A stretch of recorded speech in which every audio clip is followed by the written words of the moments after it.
দর্শক, রাজধানীর পেট্রোল পাম্পগুলো ঘুরে দেখছেন সহকর্মী জামিল হাসান শান্ত। সরাসরি যুক্ত হচ্ছি তার সাথে। শান্ত, পেট্রোল পাম্পগুলোতে যানবাহনের ভিড় কেমন দেখছেন? ধন্যবাদ ভাবনা আপনাকে। আমরা বর্তমানে অবস্থান করছি রমনা পেট্রোল পাম্পটিতে। এই পাম্পটিতে কিন্তু গতকাল রাত থেকে কিন্তু যাত্রী যানবাহন চালকরা কিন্তু সিরিয়াল দিয়ে দাঁড়িয়ে রয়েছে। এই বর্তমানে দেখতে পাচ্ছেন সিরিয়াল কিন্তু বেশ লম্বা, পাম্প থেকে ছাড়িয়ে 2-3 কিলোমিটার পার হয়ে গিয়েছে সিরিয়াল। প্রাইভেট কারগুলো কিন্তু সবচেয়ে বেশি ভোগান্তিতে রয়েছে।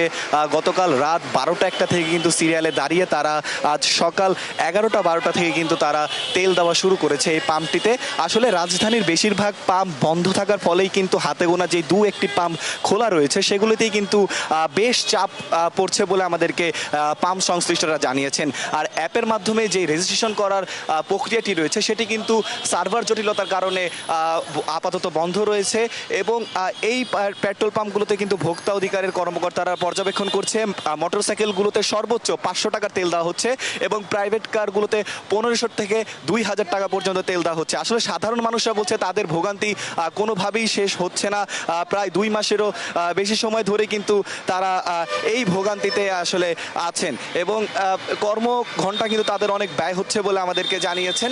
এবং এই পাম্পে যারা বর্তমানে রয়েছে তারা কিন্তু মোটরসাইকেল চালকরা 4 থেকে 5 ঘন্টা সিরিয়ালে দাঁড়িয়ে রয়েছেন এবং প্রাইভেট কার যারা চালকরা রয়েছেন তারা কিন্তু আসলে বেশ ভোগান্তিতে রয়েছে। তাদের খাওয়া দাওয়া বাদ দিয়ে আসলে রোদ বৃষ্টির মধ্যেই কিন্তু এখানে দাঁড়িয়ে রয়েছে বলে আমাদেরকে জানিয়েছেন। ভাবনা, এই ছিল আমার কাছে সর্বশেষ। জি শান্ত, আপনাকে ধন্যবাদ।